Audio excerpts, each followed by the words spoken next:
আপনার বয়স কত আনুমানিক? 85 বছর। আচ্ছা, আমি আপনার সাথে যেটি জানতে চাচ্ছি যে আপনার তো বাড়িতে এই নদী এখানেই তো বাড়ি ছিল আগের থেকে, এখানেই ছিল। আচ্ছা, আমি চাচ্ছি যে আপনারা এই 85 বছর এই তিস্তিয়াটা কেমন দেখছেন, আপনারা বাড়িঘর ভাঙছে কি না, কী অবস্থায় আছে, এখন কেমন আছে, এই বিষয়ে আপনি একটু কথা বলেন।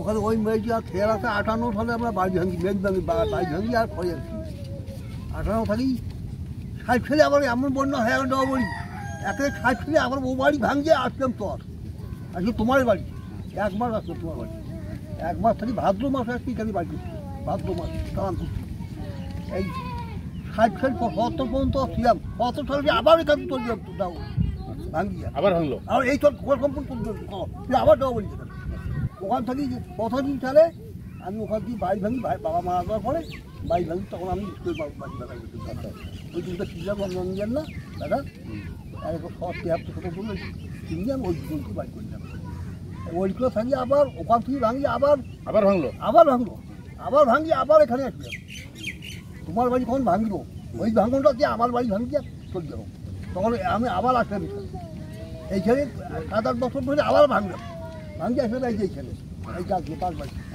এখানে 7 বছর আবার ফিরে আসলাম এখানে এইখানে আসলে এই 3 ভাই 3টে বাড়ি করছি কয়বার বাড়ি ভাঙলাম আমি 8-9 ভাঙছে। হ্যাঁ এখানে 8-9 আমি নিজে বাড়ি ভাঙলাম আমার বয়সে। তাহলে সেই আমলেও নদী ভাঙছে।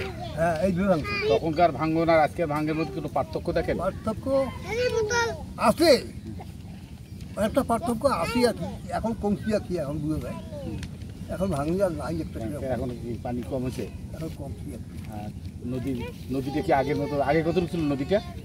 আগে তো মেন রোড পুকুর মেন রোড যে বড় ওইটাই ছিল তবু বড় নদী তখন খরচি ঢোকা তখন ঘাট ছিল তখন মাঠ দিয়ে খাওয়া দিত মাঠ দিয়ে খাওয়া হয়তো খরালি সময় হ্যাঁ 2 লোকে মাঠ তৈরি করে গাড়ি পার করে সেই লোক মানে শুষ্ক মশুকে মাছ ব্যবহার তো পাড়ের প্রতি যাইতো তাই না? নদী আমার প্রথম দেখি ঘাটের পর ওই আমার বাড়ির সামনে ঘাট গভীরতা করে ওই খাওয়া দিত ওই আলফাত আকবর ঘাট তখন না ইয়া খোঁজ করে ওপরে না খাওয়া দেয় আমি যাই সব ব্যবহার করি আমি দেখছি।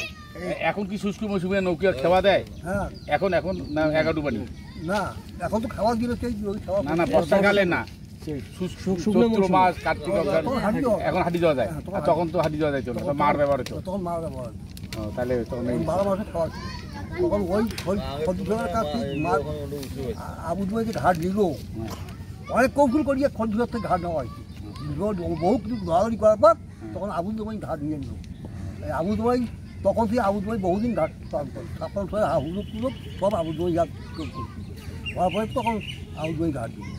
এখন পানি কম আগের চেয়ে অনেক কম। হ্যাঁ অনেক কম নদী এখন চর এখানে নদীটা এখন কতটুকু চওড়া মনে হয়? হ্যাঁ এখান থেকে ওই কিনার পর্যন্ত 8-10 মাইল হবে 8-10 মাইল। আর তখন কতটুকু ছিল? তখন তো বেশি ছিল না খুব গভীর ছিল আবার হাতিও পার হয়েছিল দাড়িবাবু হাতি নদী পার হয়েছে আমি তাও জানি দাড়িবাবু হাতি ছিল তো ওই আনতো হাতি পারানো দাড়িবাবুর হাতি এসছে আনতো সুর আমি কই উপর তুলে হারিয়ে হাতি পানি দিয়ে নদী পানি হোক পুর উপর তুলতে চলছে এটাও দেখছি আমি। এখন যে এই যে আপনাদের তো বয়স হয়ে গেছে এই যে নদীটা আপনারা তো কষ্ট করে গেলেন বেড়ার আমলও তো কষ্ট চলছে নাতিপুতির আমলও কি কষ্ট করবে না এরা থেকে আমরা মুক্তি চাই? মুক্তি তো চাই কীভাবে? এখন সরকার যদি মুক্তি দেয় আমরা তো পরিবার আমার ক্ষমতা করার না সরকার কীভাবে মুক্তি দেবে কী চাচ্ছেন সরকারের কাছে? আমি তো ফুটবল করে উদ্বোধন করার খুব চেষ্টা করছি থাকবো আমি জানি আসছি না এখন আমি বহু কিছু হয়ে গেছি কী করবি দেখাবি সেটা আমি কোয়া পাইনি বাবা ওটা কিছু কথা ছিল তো কাজ হবে কী কাজ হবে?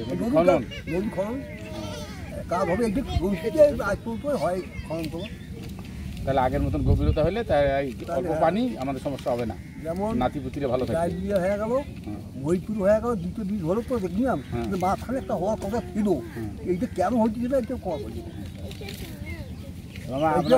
তোমরা করে আমি কিন্তু তোমরা ছবি করে নি আবার আপনি দেখাবেন যে করেছিল আমরা এটা নিয়ে এখন গোটা নদীতে যাতে খনন হয় সব তাহলে আপনার দুঃখ না পাড়ের 115 কিলোমিটার দীর্ঘ 2 পাড়ের মানুষের এই কষ্ট থেকে মুক্তির জন্য আমরা তিস্তা বাঁচাও নদী বাঁচাও সংগ্রাম পরিষদের পক্ষ থেকে আমরা তো আন্দোলন করছি সেটা জানেন তা আপনারা আছেন যে আপনার ইতিহাসগুলো শুনলাম আমরা চেষ্টা করে যাচ্ছি যে আপনার নাতিপুতির আমলে যেন হয় আর কি। আমরা যাচ্ছি যে যাতে আপনারা কষ্ট করলেন, ছেলেরা করতেছে, পরের প্রজন্মের জন্য রিলিজ না করে, সেই জন্য আমরা দূর থেকে করার চেষ্টা করছি। দোয়া করবেন, ভালো থাকবেন।